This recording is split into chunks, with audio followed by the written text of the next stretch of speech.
Wait, stop. That's the one.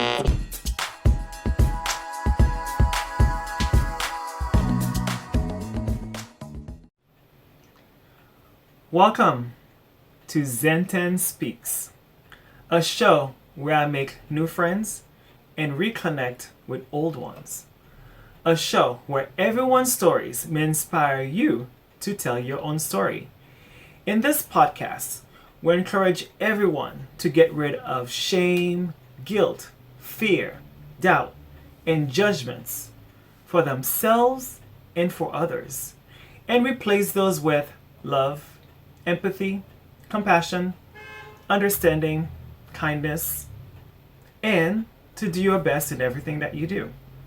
In essence, to get rid of things that no longer serve your well-being. To be true to yourself and be honest with others.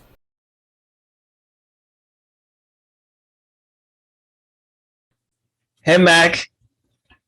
Hold on, turn my volume up. I thought I would dress appropriately. Hey, yes, that's awesome, man. You didn't see that coming. I saw your, when you watch this, you'll see your expression. That's All right, awesome. thanks. So because of the topic, I wear this, but I can change into a shirt if you want. You let me know. Go for it, bro. I'm all about it. Okay, cool. Yeah, because I don't mind myself, but And that's kind of the point of everything that I am. Beyond Lifestyles is based, and we'll probably talk about it a little later, but to give you a little backstory, Beyond Lifestyles is represented by a 3 and an equal sign, which is basically our BDSM, poly, and swinger. And then our equal sign is equal kink and equal rights for all lifestyles. So LGBT or whatever your kink is, we want to support and grow together as a kink community. I thought I'd represent my shirt, so tried to be sponsorship appropriate. Today we have our guest. Our guest today is Mike Styles. Mike Styles is the author of the book Sex, Chicken, and Coco Butter. And the book can be found on Amazon. And the book is about introduction of swinging, BDSM, polyamorous, and much more. And Mike's focus on helping others to live out their fantasies and how to not repeat the same mistakes that he had done in his journey. Mac has been in the lifestyle for over 13 years. And so in the a topic of the show, so you see what I'm wearing, which is a surprise for Mac and to me as well, because I was like, oh, wait a minute. All right, cool. So I'm back. All right, so I will post all his links on the show notes, so please check him out. And welcome to the show, Mac. I appreciate you being here, and this is going to be good, so I'm excited. Thank you so much, Zen. It's a great opportunity to have this conversation with you. I always enjoy spreading my message, and I hope this is going to be a great podcast. Let's do it. Yeah, totally. So tell us who you are and what brings you joy. So who I am, Max Styles. I went through an incredible journey, nothing like you've ever seen. And I just happened to get it all on paper. And so it started as getting stress relief, getting out all my thoughts on the paper. And then once I realized that this couldn't happen to anybody else any other way, I started writing it all down. And once I published it, so many other people identified with it. And so many people, said, hey, I went through a lot of the same situations. Please, keep writing. So that really inspired me and encouraged me. So that got me to where I was. And then I started Beyond Lifestyles, which is my kink group, more or less, where we celebrate other people's kinks and lifestyles and just have adult conversations. And what brings me joy?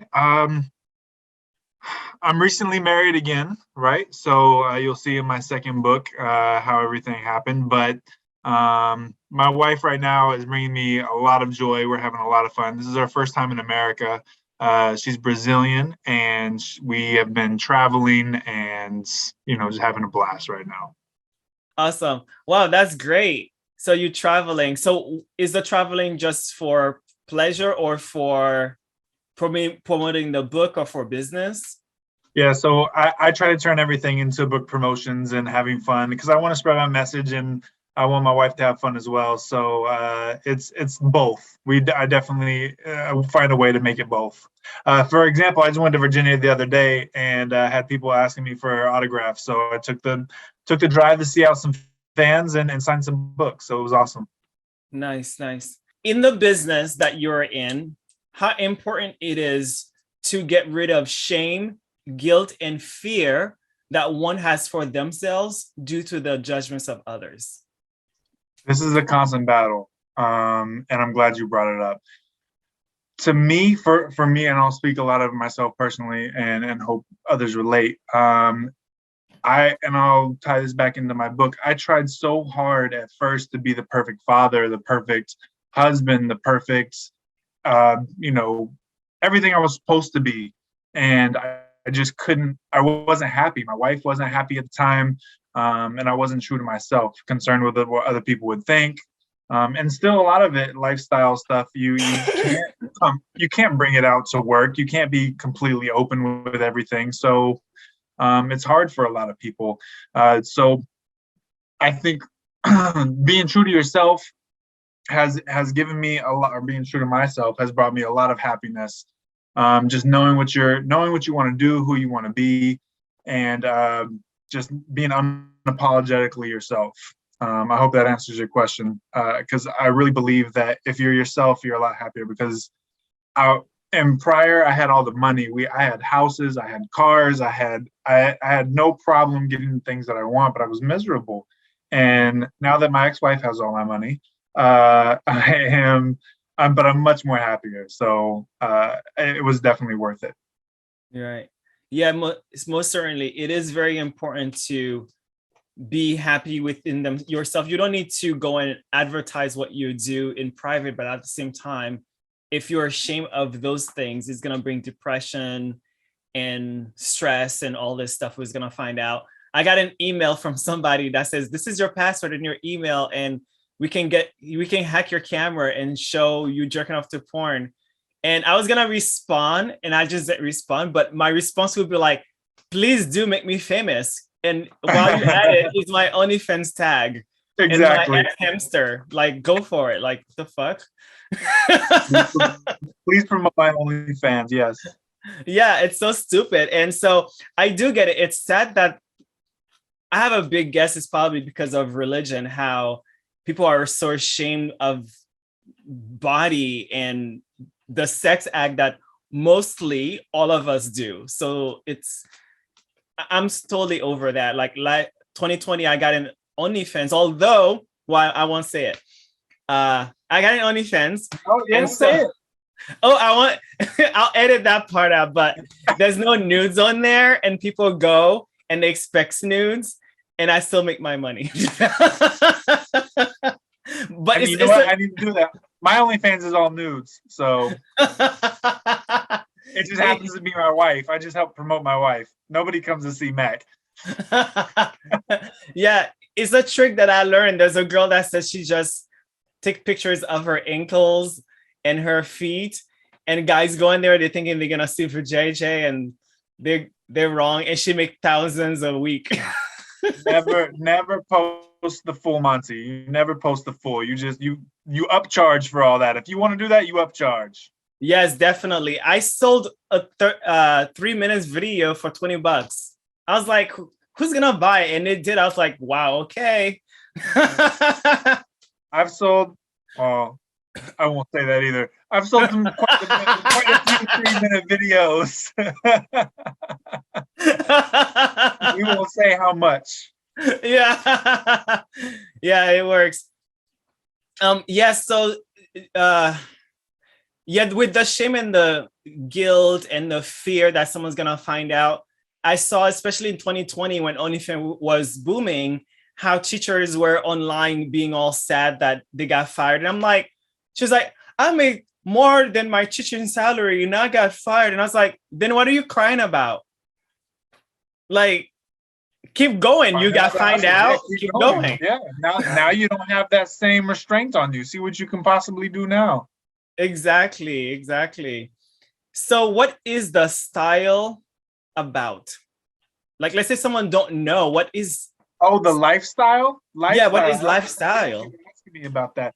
So lifestyle is originally a swinger term. And the swinger community was this really hush hush thing back in the 80s and started, but with social media, it just kind of blossomed into everybody's having a party, everybody's, doing something now. So lifestyle initially, like I said, started out as a swinger, but now it's been incorporated to take on BDSM or the leather community, so to speak, and any kind of real kink that you're into that isn't, the monogamous vanilla, so to speak, that everyone's kind of accustomed to. So LS or lifestyle just takes on that role of the kink community. Mm-hmm. And as you mentioned, monogamous, that's a myth anyway. 99% myth. Absolutely. I would totally agree. And for something that is so hard for us to maintain, we put so much pressure on it. So much. Like you mess up one time, you lose your house, you lose your family, you lose your cars, you lose all that stuff for the fear of cheating. And in the swinger community, you're praised for it. You and your wife are going into something together without lies, without cheating, which is so freeing and so I don't know, it's just brought us so much joy. I can't, if you do it right without jealousy and being mad all the time, it has been a real just stress relief. Right. In my book, I always started out wanting to do things, even though I didn't know the term lifestyle. I didn't know swinger terms or whatever. I just knew that I wanted to be with other people with my wife. I didn't want to go out and step out on her. But I did want to do things and experiment. She always said she would be good with it. She'd be good with it. And then when it came to do it, there was always an excuse not to do it. And then finally, it kind of exploded in her face. I found a girl who was willing to do it. And then my wife kind of jumped on board afterwards. But by then I was already happy with the other girl, and I kind of brought them both in together, and I started my polyamorous relationship, which was the complete wrong way to do it, but I had no idea what I was doing. Mm-hmm. And again, this book is a lot of what not to do. I did this completely wrong without education, and I can look back on it now and say, wow, what an idiot I was. If I would have just done these certain things, I could have had the best of both worlds. I could have had everything. But I had messed things up so badly that, like I said, it's worthy of a movie. So definitely encourage to see all the drama and craziness that I went through to make this a reality. But definitely is not a book about education or what to do. I had one review here recently, a couple months ago, that said that I'm teaching the wrong thing. Don't take any of my advice. I reposted. I said, you're absolutely right. Do not take any of my advice. I was horrible. I am not the good guy in this book. I was miserable. I was upset with my life. I couldn't be myself. And I found an outlet, and it was just the wrong way to go about things. Mm-hmm. Wow. Most books that I read is usually empowering or self-help books. And so even hearing what you're saying, and I read your reviews, and what you just said is empowering because you admit your flaws and where you are wrong, and you're telling people not to go on that same route. That's a beautiful message. I love that. That's what a lot of the people who read the book kind of get out of it. Like, I've been the jealous person. I've done these things, now I can see how my husband kind of felt, or I can see how my wife felt, and apply those things. Because I wrote everything in the moments. Like, these are the things that are happening. I copied text messages and I put them in my book. Exactly what I wrote, exactly things that I had said. And so you get a lot of raw emotion out of this from exactly the viewpoint where I was at the time. Wow. Totally different. That's awesome. So why is the lifestyle underground? just because of what we said before, you can't bring it to work. You can't tell your friends and stuff about it because you're looked at different, yeah, especially in the corporation world.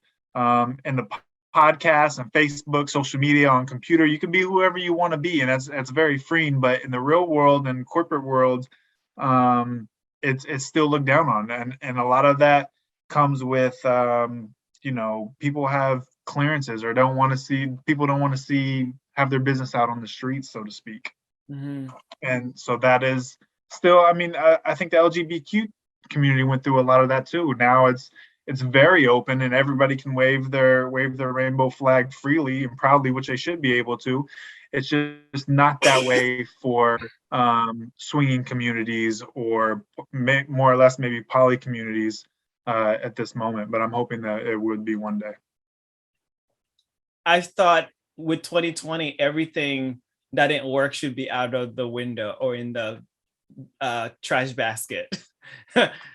Yes, I'm doing my best to not give a what anymore about how people see me or think about me, because I know who I am. So however they see me, that's not aligned to who I am, is like what's his name? Bobby Brown say, it's your prerogative. So yeah. So what is behind the book's title? Okay, so the name of the book, yes. What had happened was my wife, I had my girlfriend. My wife didn't want me to see my girlfriend on this work trip that I had to do. My wife was surprising me, and of course, I brought my girlfriend down there with me. And she was like, Mac, the room smells like sex, chicken, and cocoa butter. We had just ate, we had just fucked, and when she had just showered and lotioned all up and everything, she's like, Mac, the room smells like sex, chicken, and cocoa butter. She's gonna know that it was me. That's my call sign. And I was like, it was just a play on all the trouble I was getting myself into. It's a play on words for all the drama and craziness that I was bringing upon myself, and lying, cheating, stealing, not stealing, but lying, cheating, and is going through all the things, trying to fill my happy cup full and not worrying about the consequences. Mm-hmm. Well, stealing coochie.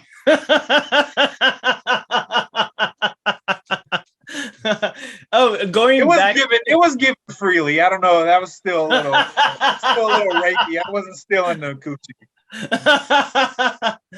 Going back to how you were saying the relationship part with the monogamy and then getting girlfriend was not the right way to process to do it. I have noticed the same because I've often been in monogamous relationships until I realized that I'm poly. And then now in my current state of being single, whenever someone want to be in a relationship, I tell them, hey, I've been monogamous. I can do monogamous and I haven't cheated, although I don't believe in the word cheating. I have a different perspective on it. But I'm poly and whatever. And people will be like, okay, I'll be fine with it. And I'll get in a relationship with them. And then they're not fine with it. And the funny thing is, in the whole relationship, they're thinking I'm going to cheat and they have fear and all this stuff. And most of these relationships, they're the one who go out and cheat first, mm-hmm. and then come back and be like, oh my God, I did this. And I was like, no. And I forgive them. I don't even forgive because I don't care. So because I feel like in order to forgive you, you needed to judge first. And I didn't even judge them. I didn't care. I was like, okay, I know that at least 98% of humans are poly. Even if you've been monogamous and then you die monogamous, like there's part of you probably, if the shoe fits, you probably wanted to do it. And the action of you didn't do it doesn't mean that you weren't a poly person. And so I had to embrace myself.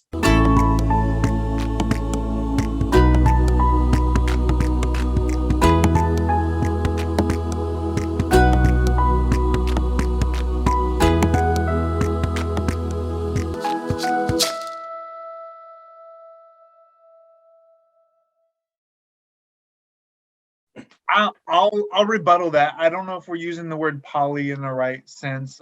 If they are in a relationship with you and they cheat on you, I don't want to associate that with poly, right? So if they're in a relationship with you and they have another relationship with somebody else and you know about it and it's open and it's clean and it's not lying, then I think we're on the right tracks of poly. There's many Yeah. different ways to poly, but I don't want to say that I'm in a relationship and they cheated on me, so they're poly. That's those, you know what I'm saying? Oh, I see what you mean. Yeah, well, what I was getting at is kind of like, I feel like a lot of people are getting on the monogamous train, but they're really not. So they probably are poly, but then for some reason, because of shame or guilt or judgment and fear, they call themselves monogamous. Absolutely. But then that's where the cheating comes in, because I feel like cheating, or that word, or when you cheat on a paper, you are lying to yourself, or you're lying to the world, and you have to do something so no one can see you, and covering up and all this stuff. That is cheating. For me, cheating does not mean you slept with somebody. Cheating is all the fear and the shame and the lie that you have for yourself. And so that's when they cheat, I was like, okay, I don't call it, I don't see it as cheating. Really good way. That's a really good way to look at it. Because I can do, you know, sex with anybody. No, but me and my wife, I'm not gonna say we're open, but we're not closed either. If she has sex with somebody, I just want to know about it. Just tell me and let's see if I'm free. Maybe I can join or whatever. We have a little girlfriend now, and this is my wife's first real poly relationship. We lived in Spain for 4 years, and we had somewhat of a girlfriend over there, but she lived so far away. So we got to see her every once in a while. But my wife now, just being in the relationship now, she's facing some of those those fears about, am I talking behind her back? Am I doing some things? So it's baby steps. When you get into those relationships and you tell them that you're poly, because I mean, I got the tattoo. I told her before I was married, this is what I want. This is who I am. I took her to her first swinger party. You know, everything sex-wise, she's happy. It's just having the relationship with the other girl, she's a little anxious about. So, I mean, it's baby steps. It's education. It's telling them, how I feel, or this is okay. You wouldn't do that to a regular girlfriend. We're treating this girl as our girlfriend. If you did that to me, if I can only talk to you in a group chat, right? And you put those barriers up and you say, you can only do these things with your girlfriend. Would you be my girlfriend if I told you that? You know what I mean? I like that. So you have to treat people there isn't really a hierarchy. I mean, some polys there's not one way to poly, but there shouldn't be a hierarchy in a poly relationship, especially a triad. You're the wife, you're the girlfriend. No, you guys are equal. We are working as a team now. That's kind of the way that it should be, without secrets or lies or jealousy or any of that. It's a really hard thing to do, but if you pull it off, it is absolutely magical. Yeah.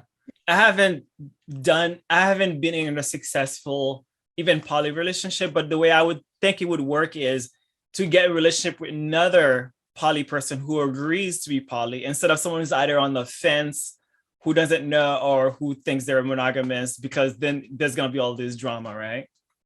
There's going to be drama, but I wasn't the same swinger or poly person that I was 15 years ago either. Everybody's on their own walk. Everybody has their own education. And I told my wife, if this isn't something that we've tried and you really don't like it, then I'm going to support you 100%, and we'll go and we'll just be swingers. We'll just go to parties and have fun with people like we've been doing. Because I do have a good time. I'm not really at heart a swinger anymore. I have the brand. It's more of, I don't want to say it's more of a business, because I do have fun with it too, but I'm much more poly at heart, and I'd rather just have my triad and kind of do like you and start my own podcast and talk about it when I have more time. Mm-hmm. And so do you have rules with your wives, and what are those, if you can share? Rules with my wife, because everyone have different rules. Because example, when I tend to be more on the LGBT like website. So if I go on Grindr, for example, and then there's a couple, sometimes couples play together only, and sometimes they play separately only, and they don't tell each other. And sometimes a guy say, okay, I have to tell, we play separately only, but then I have to tell. So So basically everyone can have their own rule, whatever works for them, right? Absolutely. Yep. There is no one way, and that's why it work. And I will say this: there's no one way, and even that way is going to change. Mm-hmm. When you grow with those people, those rules are going to change. Like for instance, me and my wife, one of our first rules were no kissing. I would much rather you fuck my wife's brains out than to watch you make out with her. That was just Mm. it's just more passionate for me. It's more you really like this guy, or it's not just sex. Mm. It's something more, and that bugged me for a while. But we had a conversation. She said she wanted to be more, she wanted more kissing, and I worked with her. So I will say that you can have those rules, but those rules are going to change over time. No matter what you do, there's always going to be that one more thing can I do or whatever. And if you say there's not, then I would have that argument with you because I've had my ex-wife used to tell me, no, I never want another guy. I only want you. I only want you. And then she found a guy at a club and she's been telling me, oh no, I only want you. I only want you. And then she tries to have sex with him, or kind of, he asked to have sex. I'm like, no, no, no, wait, no. And then now I look like a big cock block, Mm. right? Because she was telling me no, but now she wants it in the heat of the moment, and now I'm blocking them, and so now the whole mood in the room's off. And there's a story in the book like that, and it's Right. really looking back on it now, I was like, I thought I was helping her, but now I look like a complete asshole because I'm telling her no on something that she wants when I'm having sex with all these other girls. So it Mhm. wasn't fair to her, but like I said, I thought I was helping. But it was just miscommunication. There was a lot of miscommunication in this story. Mhm. Back to your question though, rules with my wife. You already know one that we kind of already have passed. Really, at this point in my life, I just don't want to be left in the dark and made to feel like an idiot. So if she does something or wants to do something, I would just say tell me. That's kind of my only rule, and always condoms. I want to have fun, but I don't want to die. So always condoms, and yeah, that's pretty much it. We both have access to each other's phones. It's just something I've never done. I've never had been comfortable to do in my entire life. It's just here's a password to my phone. Have at it. Whatever you want to see, I don't care. Um, to me, that's a remarkable step for me personally because I everything happens in my phone. Why Uh, is that? just I mean, why access to for me, phone? the comfort level that I have of being open and honest, I'm not hiding anything. It's not that she goes through it, but she has access to it if she wanted to. Okay. Well, that's interesting because it hasn't happened, but if my partner would ever go to my phone or take my phone and go through it, I wouldn't have all these thought process. I wouldn't care. Unless if I need the phone for something, I'll be like, when are you done? When are you going to be done? Or da da da da. Because I'm like, I don't care. Because if they know anyone I speak to, and too bad I'm still single because a lot of people are lying to themselves. They're monogamous. So if I ever have a poly person, then I know I'm gonna sleep with people.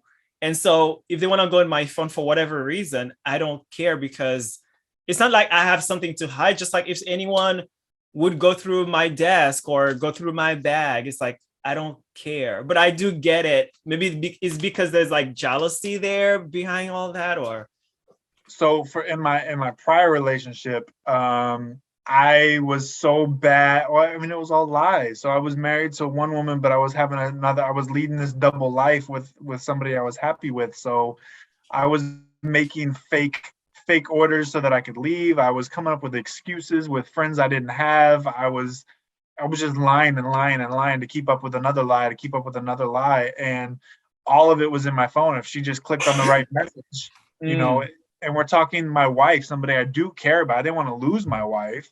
I just wanted my own happy too. I wanted my cake and eat it too, so to speak. So just for me, being able to be myself and be free, like now, I don't care. Look in my phone. You're absolutely right. It's like looking in my desk or whatever. I'm at the point now where I'm myself. I'm happy with who I am. I'm not cheating on you. I'm not doing anything wrong to you. I'm talking to all these people, yes, to organize parties, to organize events, or even something for her. You know what I'm saying? So I'm I'm at a point, it's freeing to have that feeling of, here, you can have my phone if you want to whenever you're done. Before, when I didn't have that feeling, I was constantly looking over my shoulder. I had to change my passwords. I had to do all this crazy stuff because I wasn't being true to myself. Yeah. Well, that's very awesome. So anyone's gonna watch this to hear, and me hearing it is I'm learning a lot, and I'm very inspired by the honesty and where you know where you were wrong and how you're improving and growing. That's very there's a word. I can't think of the word right now, but that's pretty awesome. So what is cheating to you? Like, does that exist for you anymore, or Yeah, what is cheating? absolutely. I mean, sex to me isn't cheating. It's an act, right? Cheating is the lie and the absence of the truth. Like, if you know there's something that you should tell me, but you don't want to tell me, and I have to find out, I think that's cheating, in my own opinion. Okay, we have the same definition then. Yeah, because we can have sex with, whoever. My wife, I will go to a bar and my wife will tap me on the shoulder and she'll be like, I really like him. I'll go up and get the guy's number. Like, I'm one of those guys that, hey, bro, my wife really likes you. They'll be like, what the hell? They're not into that. Like, what? Yeah, absolutely. I've got some crazy stories, and it's fun too for me because of that reaction, that same exact reaction. Some guys turn beet fucking red, and they're like, oh, they get so. We were on a cruise one day, and I told this guy we had been watching the Viking series, and what's the lead character's name in the Viking? I haven't watched it, but I see it on Netflix. Oh, right? Yeah, I can't remember his name right now. Ragnar Oxvik, something like that. Anyways, he was like, "Who wants to be king?" And his real Viking, deep voice, full beard, looked like a real, Viking, real macho man.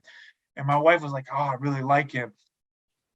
We went to the club, and I told her, I was like, "Yo, you want to come back to the hotel?" We were in Budapest. She was like, "You want to come back to the hotel room?" Beet red, turned into like a 5-year-old. Like, there was no more king left in him. He ran back into his little friends and told all of them, and they were just trying to encourage him, and he was just couldn't get it done. Yeah. So I have some funny stories from it. It's made for some good times, and if it does come out to be something fun, then good for her. She got what she wanted. Yeah. I totally want to see a series. I think you probably mentioned either a movie or a TV show about this. This would be nice if that's your goal to do that.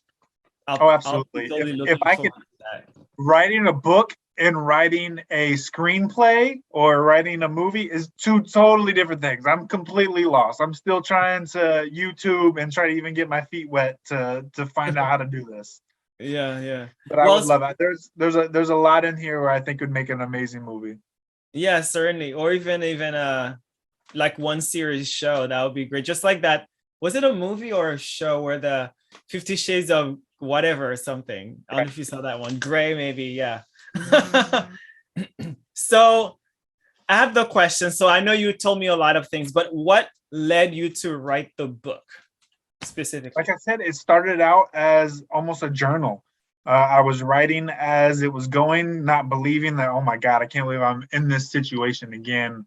I'm married to this wonderful woman she would tell me she wanted these things, but every time it came to fruition, there was always a problem. There was always drama, and it made it almost not worth it. So it caused so much heartache and contempt, and it made me really, I don't want to say evil person, but it beat me down every day. I just wanted to stay at work. I didn't want to come home. So writing was kind of my release.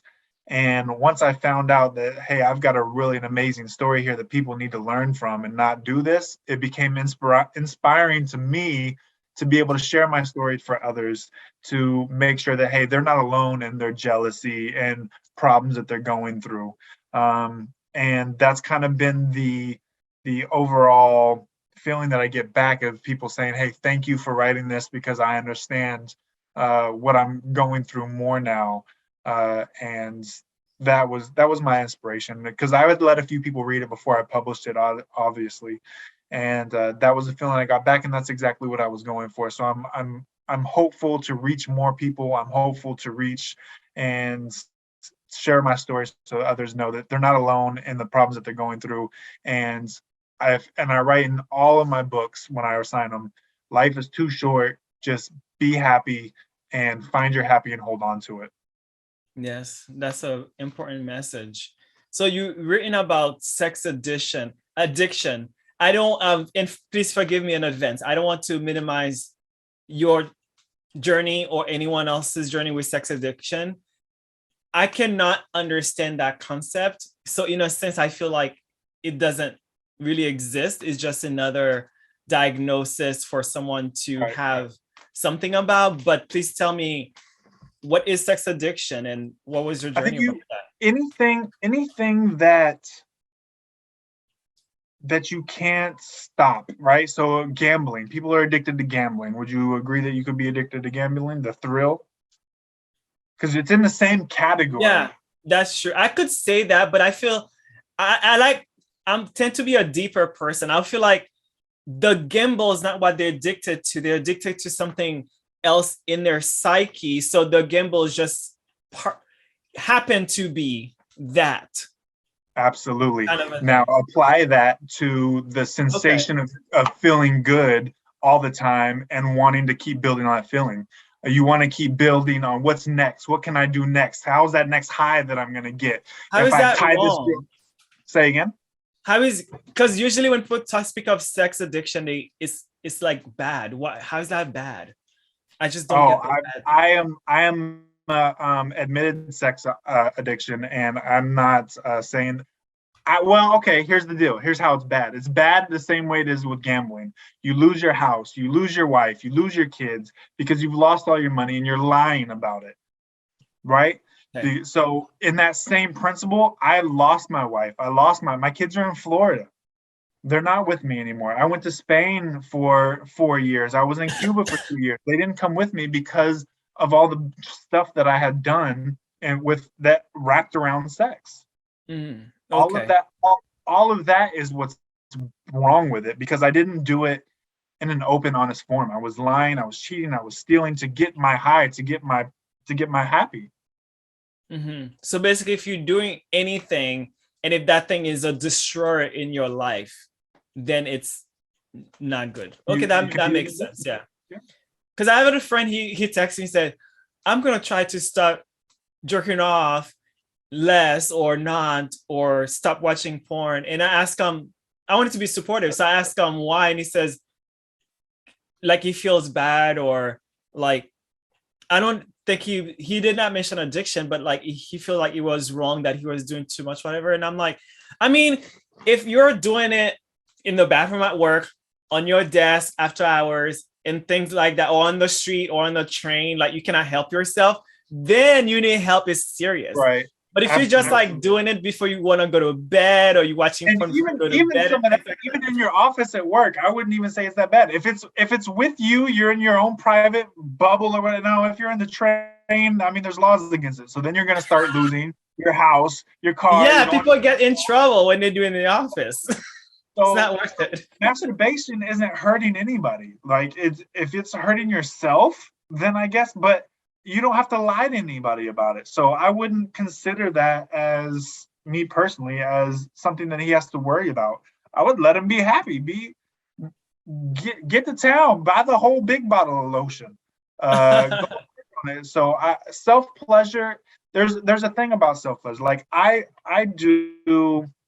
like to study Tantra, right? I'm not an expert, so don't ask me a whole bunch of questions, but I love energy work, and I love the idea that you can control everything that's going on. So if you're not masturbating when you're not having sex, then you're not training your body right. If you are masturbating just to get a nut to hurry up to the finish scene, then you're training your body to come quick, right? So it's just like any other kind of muscle memory. Your body's gonna go, oh, we're having sex, time to come. So then you get premature ejaculations because people just want that feeling. So now with Tantra and energy work, I can displace energy in my body, and I can come in 5 minutes or 5 hours. So I use masturbation as a tool to make sure that I can go longer, or to hold it off, or edge myself so that I can be better in bed. I went on this whole like path of how to be the best sex person in the world. I wanted to study it. I wanted to know about it. I wanted to, how am I gonna be better? Um, and that led me to, BDSM, or poly, or tantra now. That all of it is just, there's so many levels to it, and I wouldn't say sex addiction unless you're losing your house, your things, for him to be worried about masturbation.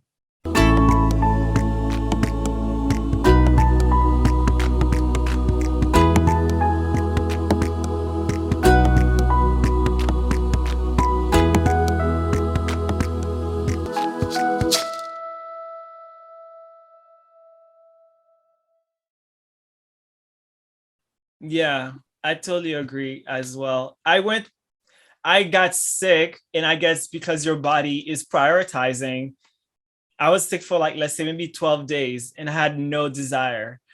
And then another 2 weeks after, I got better, but I still had no desire for masturbation because I guess I was in the flow of it. And then at some point, things got built up and I did it. And then I'm back at it. But I don't take it to the extreme of doing it like that's destroying my life. But at the same time, I'm not going to feel shame about, I'm going to stop watching this kind of porn or this and that. And someone else told me that they had to stop watching. Like, I like watching a lot of straight porn lately, or it's like I flip flops. It all depends. And so he's into that as well. But then he was saying how he doesn't like to watch too much because those stuff that he likes are the really kinky stuff, and he doesn't want to see women that way, or because when he's doing it, like he wants to make it real. Because and then I was like, I get it if you cannot control yourself, so you want to stop watching those things, so you desensitize yourself. Because people who are mothers I've seen who are against pornography, they tend to say porn is not real sex and the boy's gonna slap and choke somebody or do kinky stuff. And I'm like, well, you can't really say that, because if both parties agree for it to be like that, then of course it's gonna be like the porn. Like, there are some porns that I watch, but I won't say I would never do, but I've never done because I don't have the opportunities to. But I like to watch it and things like that. For example, I love watching when they say, "Oh, I fucked my brother-in-law," and things like that. It's like, that's hot, but in real life, I would be like, ew, Right. But watching it, I guess because it's not family, it's not my direct family, it's someone else's family, then it's hot. Things like that. Yeah. Yeah, there's a lot of fantasy. You know what? If he's wanting to suppress himself, I would. I'm an encourager. I want everybody to live out their fantasies without shame, without guilt. So if it's something that he would want to do, I would encourage him to do it. As long as it's not, like you said, hurting other people or whatever. You have two consenting adults that want to do it. If they can do it in the pornos, you can do it in real life. Because I've had a lot of fun in my last 13 years of exploring this world, and I wish I could have found my wife now. I'll have to send you some pictures after this, or some videos. Yeah. From what I was before, it's a whole different book. I definitely have a lot of drama now, but it's all freeing and I have so much more fun now. Nice. So it's going to be a different story. That's great. A secret will be great. I have an aspiration to, and of course, it's probably gonna take money. There are three points that are my favorite. One is called Harlem Hookup. Another one is called Sketchy Sex. Another one called Hung Brits or something like that. So in those videos, they have a house and people go in and they just do their thing. And I think that's really hot. And actually, where I live in Prospect Park, there is these famous guys. I've gone to one of their parties in Hell's Kitchen, and they have a house. They don't even live there. All the windows are boarded, whatever, and it's hush hush, knock knock, like things like that. Right. And people are just having fun. And I thought I came in early, but my number was 78, and I was like, damn. Because they put like numbers on you because of your code checking, because they take code check all your stuff.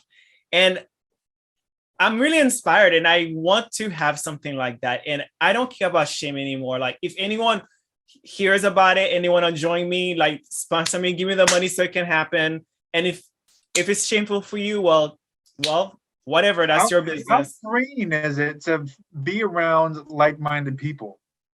You know what I mean? You're there, you're enjoying yourself, you find out that these things are okay and acceptable. And listen, my first swinger party when I was at Secrets, well, my first like major resort party, we'll say that. Well, I was at Secrets in Kissimmee, Florida, and I walked in, and there's these like 4 queen size mattresses put together, and there's one mattress sitting on top, and there are a mound of people just all getting in front of me, and I'm like, my people, I found my tribe, you know, like I'm home. Yes. It's so freeing to know that you're not alone in the world. And I think that's what this book kind of does for a lot of people. You're not alone in, you know, I read a lot of percentages of like people's fantasies, or people's number one fantasy or whatever is. And it's like 80% of people want a 3-way. Mm-hmm. That is like oh my God, if I could only have a 3-way, my life would be complete. Right. Mm-hmm.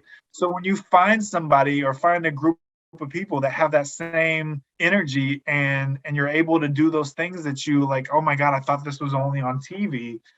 And you find out it's like next door, and your neighbors are all getting it in too. And you're the sucker at home, you know, fantasizing about it.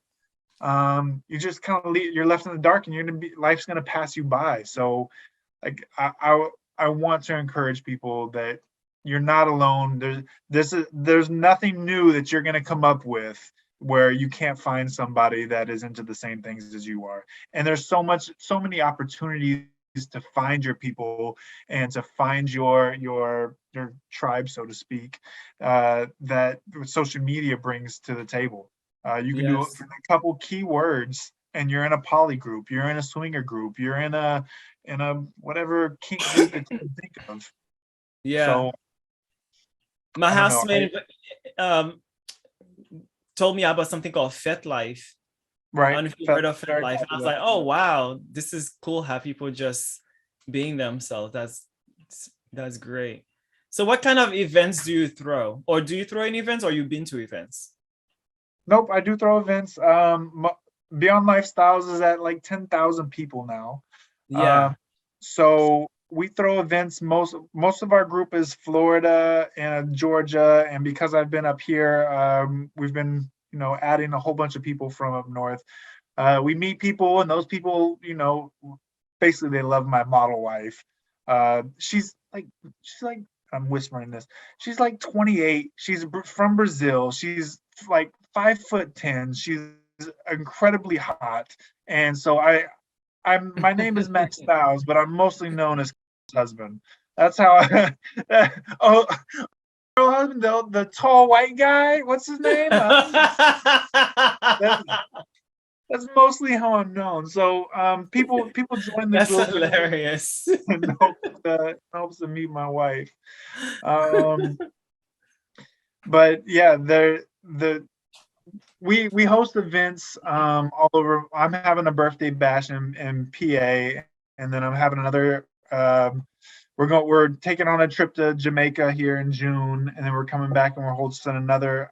She's never going to see this, so I'll go ahead and say it. We're doing a secret wedding. We got married in Gibraltar, in like this really small office, with promises of doing something more. We didn't have any friends or family because we had to hurry up and rush to get her visa and stuff like that. So, and promises of doing something greater. So I'm throwing a secret lifestyle wedding where everybody's going to be dressed in all kinds of colors of the rainbow. Everyone's going to have everything, you know, unicorns. And I want it to be, I'm going to do like a little flash mob, and I don't dance because, again, I got white people problems.